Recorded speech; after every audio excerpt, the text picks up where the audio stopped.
이번 생은 나락 같습니다. 내주식 나락 같네. 우리가 일상에서 정말 습관처럼 때로는 농담처럼 때로는 진짜 눈물을 머금고 쓰는 이 나락이라는 말, 도대체 어디서 온 단어인지 아시나요? 아마 많은 분들이 그냥 바닥 없는 깊은 구덩이나 끝없는 추락을 의미하는 순 우리말이나 한자어 정도로 생각하셨을 겁니다. 그런데 이 단어, 사실은 불교에서 유래한 아주 무시무시하고 뼈아픈 말입니다. 불교 우주관에는 산스크리트어 나라카를 음역한 나락이라는 말이 있습니다. 본래는 윤회 세계 중 가장 아래에 속한 괴로운 지옥을 가리키며 오늘날에는 벗어나기 어려운 절망적인 상황을 비유하는 표현으로도 쓰입니다.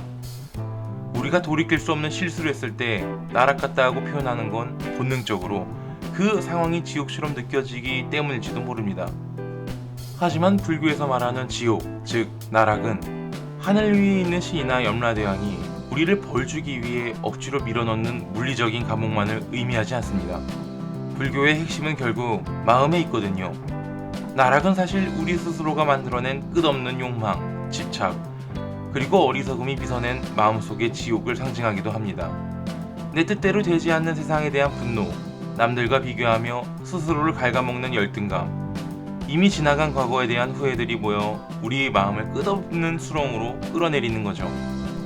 그래서 나락 같다며 자책하고 괴로워할 때 우리는 진짜 나락으로 떨어지고 있는 중일지도 모릅니다. 물론 이것이 절대적인 정답이나 위로는 아닐 겁니다. 누군가에겐 당장 숨막히는 현실의 굴레일 테니까요. 하지만 역설적으로 바닥을 쳤다는 건 이제 다시 올라갈 일만 남았다는 뜻이기도 하죠.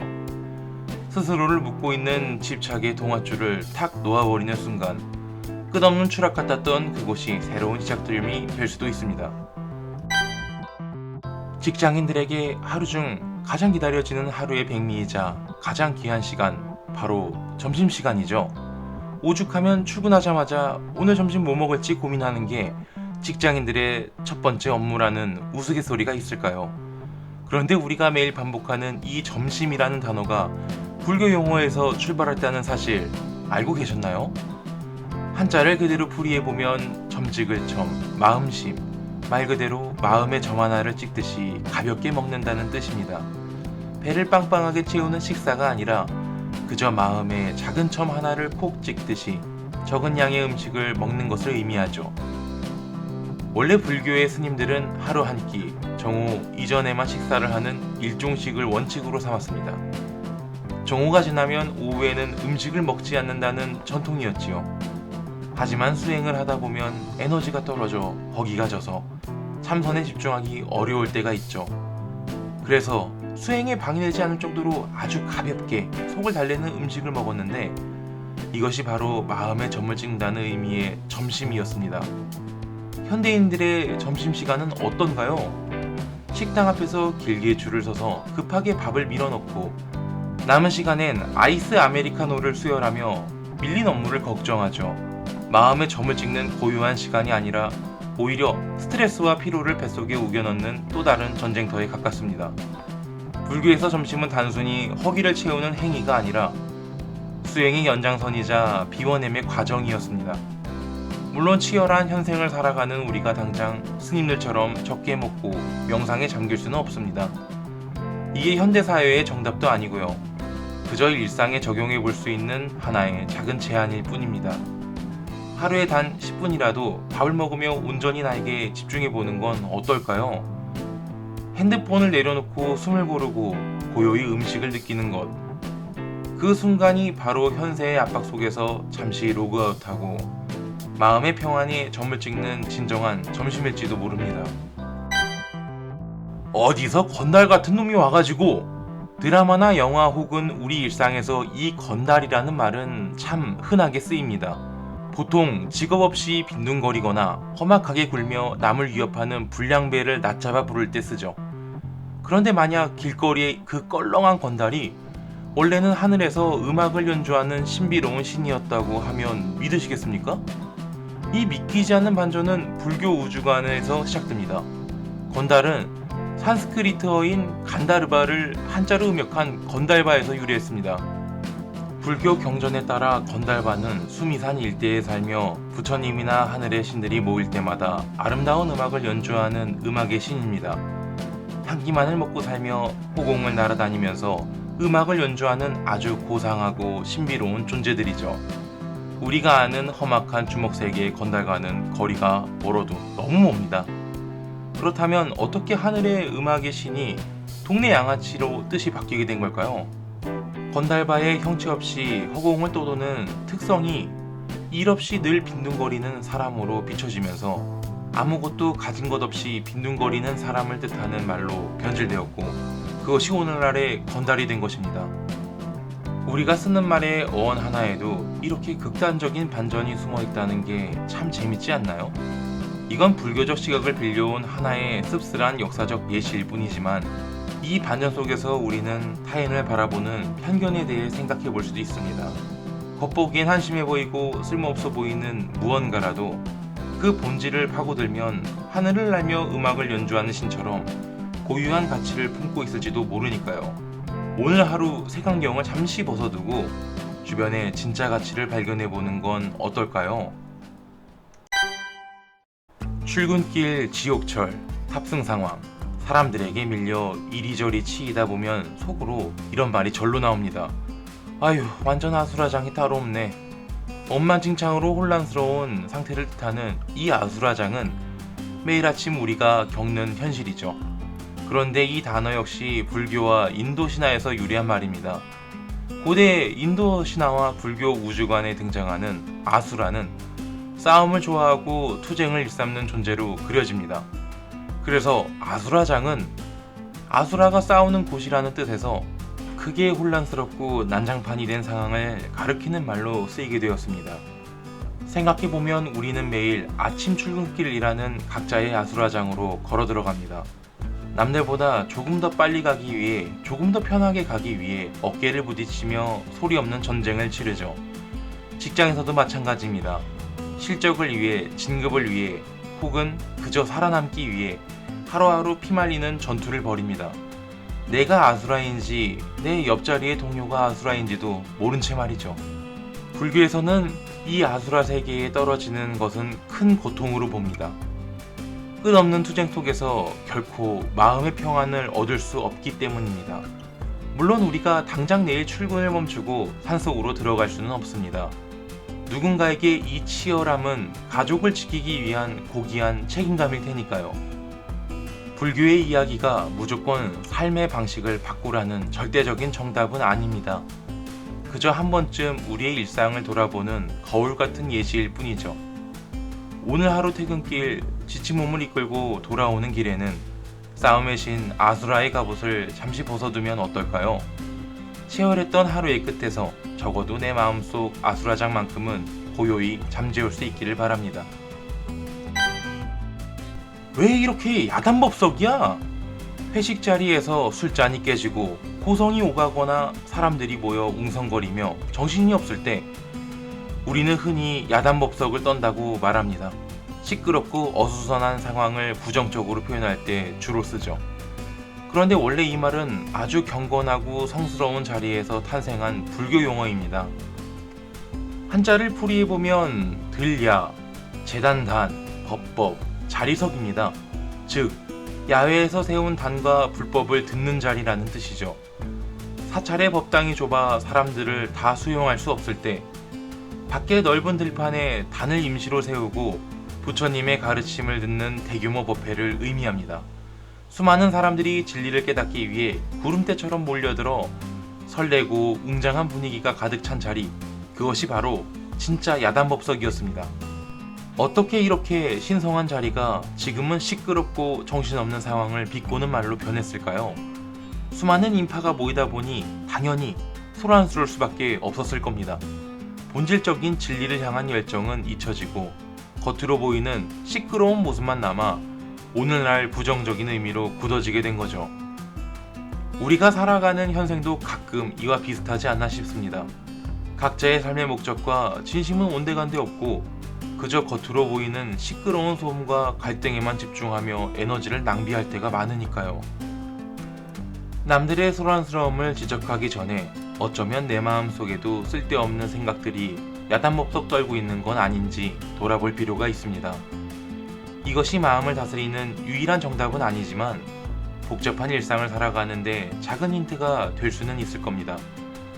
외부의 소음에 흔들리지 말고 내 마음 한가운데 있는 고요한 법당의 문을 먼저 열어보는 건 어떨까요? 그곳에 진짜 평안이 기다리고 있을지도 모릅니다. 내 월급 정말 찰나에 사라졌네. 한 달 내내 뼈 빠지게 고생해서 번 돈이 카드값과 대출 이자로 스쳐 지나가는 순간 우리는 시간의 무상함을 격하게 느낍니다. 눈 깜짝할 새라는 의미로 자주 쓰이는 이 찰나라는 단어도 사실은 불교의 정교한 시간 개념에서 출발했습니다. 고대 인도의 산스크리트어 크샤나를 한자로 음역한 말인데요. 불교에서 찰나는 시간 최소 단위를 의미합니다. 일부 해석으로는 약 75분의 1초, 즉 약 0.013초라는 상상하기조차 힘든 아주 짧은 시간입니다. 불교에서는 이 우주와 우리의 삶이 고정되어 있지 않고 찰나의 순간마다 끊임없이 생겨나고 소멸한다고 가르칩니다. 이를 찰나생 찰나멸이라고 하죠. 우리가 영원할 것이라고 믿는 젊음도 영원히 지속될 것 같은 끔찍한 고통도 사실은 이 찰나의 이어짐일 뿐입니다. 월급이 스쳐 지나가는 찰나의 허탈함은 현대인 누구나 겪는 뼈아픈 공감대지만 불교적 관점에서 보면 그 허탈함 역시 영원하지 않습니다. 반대로 생각하면 우리가 아무 생각 없이 흘려보내는 지금 이 순간 역시 두 번 다시 돌아오지 않는 소중한 찰나라는 뜻이 됩니다. 우리는 종종 오지 않은 미래를 걱정하거나 지나간 과거에 얽매여 지금 이 찰나의 소중함을 놓치며 살아갑니다. 물론 이 불교의 시간관이 매달 돌아오는 카드값의 압박을 당장 해결해 주지는 않습니다. 당장의 현실을 살아가는 우리에게 이건 그저 마음의 짐을 덜어주는 하나의 관점일 뿐이죠. 하지만 모든 것이 찰나에 변한다는 사실을 인정하면 조금은 마음이 편안해지지 않을까요? 나를 괴롭히는 직장 상사의 잔소리도 실패의 쓰라림도 결국 찰나에 지나갈 겁니다.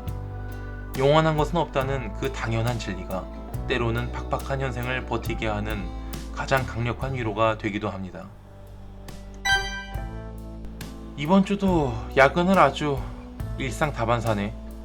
피곤한 몸을 이끌고 믹스커피 한 잔으로 버티는 일상. 우리에게 흔하게 일어나는 평범한 일들을 가리켜 다반사라고 부릅니다.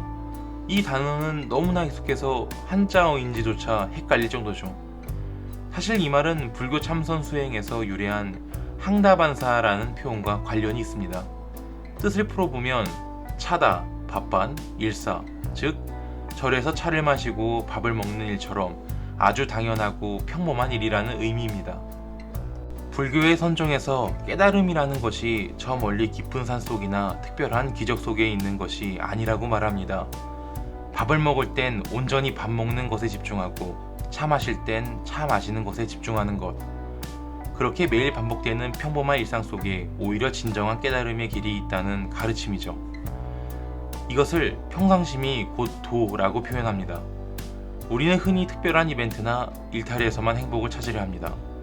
지긋지긋한 업무, 끝없는 집안일, 매일 똑같은 출퇴근길을 그저 견뎌내야 할 고통스러운 다반사로만 여기죠. 하지만 관점을 조금만 바꿔보면 어떨까요? 차를 마시고 밥을 먹는 평범한 하루가 주어졌다는 것 자체가 사실은 엄청난 기적일지도 모릅니다. 무탈하게 눈을 뜨고 다시 일터로 나갈 수 있는 그 지루한 다반사 말입니다. 물론 매일 야근에 시달리며 이런 마음을 갖기란 쉽지 않은 일입니다. 이것이 힘든 현실을 무조건 긍정하라는 폭력적인 정답은 결코 아니니까요. 다만 일상을 대하는 태도의 작은 예시일 뿐입니다. 오늘 하루는 습관처럼 마시는 커피 한 잔의 향기를 잠시라도 온전히 느껴보세요. 내가 당연하게 여겼던 그 평범한 다반사 속에 어쩌면 잃어버린 마음의 평안이 숨어 있을지도 모릅니다. 거창한 무언가를 찾아 헤매지 않아도 평범한 오늘을 온전히 살아내는 것만으로도 우리는 충분히 훌륭합니다. 에라 모르겠다. 이판사판이다. 도저히 해결할 방법이 안 보일 때, 벼랑 끝에 몰려 다 포기하고 막 나갈 때 우리는 이판사판이라는 말을 내뱉습니다. 끝장이라는 뉘앙스가 강하죠. 그런데 이 단어는 본래 절에서 스님들이 역할과 직급을 나누던 아주 진지하고 엄숙한 행정용어였습니다. 조선시대 불교에는 스님들을 두 부류로 나눴습니다. 참선과 수행을 통해 불교의 진리를 파고드는 스님들을 이판승이라 했고, 사찰의 재산관리나 행정 잡무 등 현실적인 일을 맡아보는 스님들을 사판승이라 불렀죠. 사찰이 유지되려면 깨달음을 닦는 이판승과 살림을 꾸리는 사판승이 모두 필수적이었습니다. 그런데 왜 이 단어가 막다른 골목을 뜻하게 되었을까요? 억불승려 정책을 펼쳤던 조선시대에는 승려의 사회적 지위가 크게 낮아졌습니다. 스님이 된다는 것은 당대 기준으로는 양반으로서의 출세나 사회적 성공과는 거리가 먼 선택으로 여겨졌죠. 즉, 이판승이 되든 사판승이 되든 세상 사람들 눈에는 인생의 막장에 다다른 더 이상 잃을 것이 없는 마지막 선택으로 보였던 겁니다. 그렇게 탄생한 슬픈 배경이 지금의 이판사판이 된 거죠. 현대사회에서도 우리는 종종 이판사판의 심정에 빠집니다. 직장 생활의 스트레스가 극에 달하거나 아무리 노력해도 나아지지 않는 현실의 벽에 부딪힐 때 말입니다. 하지만 이런 상황을 불교적으로 해석해보면 이판사판은 자포자기 끝이 아니라 새로운 시작을 의미할 수 있습니다. 껍데기뿐인 체면과 집착을 모두 던져버렸을 때 오히려 마음은 깃털처럼 가벼워지니까요. 더 이상 잃을 게 없다는 건 무엇이든 새롭게 시작할 수 있다는 뜻이기도 합니다. 물론 섣부르게 다 포기하라는 무책임한 조언은 아닙니다. 이건 그저 마음의 무게를 줄이는 작은 생각의 전환일 뿐이죠. 막다른 길에 섰을 때 오히려 그곳에서 진짜 나를 만날 수 있다는 용기를 가져보시길 바랍니다. 볼 면목이 없습니다. 누군가에게 큰 잘못을 하거나 부끄러운 일을 저질렀을 때 우리는 고개를 푹 숙이며 이렇게 말합니다. 보통 다른 사람을 볼 낯이 없다, 즉 체면을 구겼다는 뜻으로 쓰죠. 그런데 이 면목이라는 단어, 사실은 선불교에서 자주 등장하는 중요한 수행 개념입니다. 불교에서는 본래 면목이라는 말이 있습니다. 직역하면 원래의 얼굴이지만 이목구비의 생김새를 뜻하는 게 아닙니다. 본래부터 갖추어져 있으며 지금 이 순간에도 드러날 수 있는 순수한 본성, 즉 거짓 없고 때묻지 않은 참된 자아를 뜻합니다. 선불교의 위대한 스승인 육조해능대사는 제자들에게 이렇게 묻기도 했죠. 착한 생각도 하지 말고 악한 생각도 하지 않을 때 과연 너의 본래 면목은 무엇이냐라고요. 그러니까 불교적 관점에선 면목이 없다는 말은 단순히 남의 시선을 신경 써서 부끄럽다는 뜻이 아닙니다. 내 안에 지나친 욕심이나 욱하는 화, 어리석음 때문에 나침판을 잃고 본래 면목을 잃는 것이 아니라 그것이 보지 못하게 된 상태다 라는 아주 뼈아픈 자기 반성인 셈입니다. 우리는 팍팍한 현생을 살아남기 위해 매일 수많은 가면을 씁니다. 직장에선 유능한 척, 집에선 괜찮은 척, 남들에겐 뒤처지지 않은 척, 그렇게 세상의 잣대에 맞춰 억지로 꾸며낸 얼굴로 살다 보면 어느새 진짜 내 본래 면목은 흔적도 없이 사라지고 맙니다. 남의 시선과 체면을 지키려다 정작 진짜 내 얼굴을 잃어버리는 것, 어쩌면 그게 가장 무섭고 면목 없는 삶 아닐까요? 오늘 하루 거울 앞에 서서 남들에게 보여주기 위해 무겁게 썼던 가면은 잠시 내려놓아 보세요. 타인의 시선에서 로그아웃하고 내 안에 맑고 당당한 본래 면목에 로그인하는 겁니다. 당신의 진짜 얼굴은 세상의 얄팍한 평가보다 훨씬 더 단단하고 아름다울 테니까요. 넷플릭스 드라마를 보며 몰입할 때도, 누군가의 결혼식에서 축하를 건넬 때도 우리는 주인공이라는 말을 씁니다. 어떤 일의 중심이 되거나 핵심 역할을 하는 사람을 가리키는 일상에서 가장 흔하고 긍정적으로 쓰이는 단어 중 하나죠. 그런데 이 익숙한 단어가 불교 선종에서는 마음을 다루는 중요한 수행 개념으로도 사용되었다는 사실은 의외로 잘 알려져 있지 않습니다. 불교에서 말하는 주인공은 우리가 생각하는 성공한 나나 특별한 나가 아니라 외부의 시선이나 조건에 휘둘리지 않고 깨어있는 마음 상태를 뜻합니다. 한자 문학관에서 쓰이던 이 표현은 선종에 이르러 자기의 삶의 주체로 깨어있으라는 의미로 더욱 깊이 있게 강조되었습니다. 선종의 수행 전통에는 스스로를 일깨우기 위해 자신을 부르고 답하는 방식이 전해집니다. 혼자 앉아있다 문득 주인공아 하고 스스로를 부르고 다시 예 하고 답하는 것이죠. 그리고는 깨어있으라, 속지 마라 라고 스스로를 다그칩니다. 내 삶의 중심을 놓지 않기 위해 끊임없이 자신을 점검하는 수행의 한 모습입니다. 그렇다면 지금 우리의 삶은 어떤가요? 우리는 종종 타인의 기대와 시선 속에서 방향을 잡으려 합니다. 직장에서는 상사의 눈치를 보고 집에서는 가족의 기대를 맞추느라 애쓰죠. 그러다 보면 어느 순간 내 삶의 핸들은 내가 아니라 다른 누군가가 쥐고 있는 듯한 기분이 들기도 합니다. 내 인생이라는 무대 위에서 정작 나는 주변 인물처럼 느껴지는 순간도 있고요. 선종에서 말하는 주인공은 이런 상태에서 벗어나라는 이야기입니다. 세상의 기준이나 타인의 평가에 무작정 휩쓸리지 말고 지금 이 순간에 깨어있는 나로 살아가라는 조용하지만 단단한 메시지죠. 그렇다고 해서 모든 책임을 내려놓고 자기중심적으로 살라는 뜻은 아닙니다. 오히려 어떤 상황에서도 중심을 잃지 않기 위한 마음의 나침판에 가깝습니다. 오늘 하루만큼은 잠시 타인의 시선에서 로그아웃하고 내면의 감각에 로그인해보세요. 그리고 속으로 조용히 불러보세요. 주인공아, 깨어있느냐? 여러분 삶의 중심은 언제나 지금 이 순간을 살아가는 바로 여러분 자신입니다.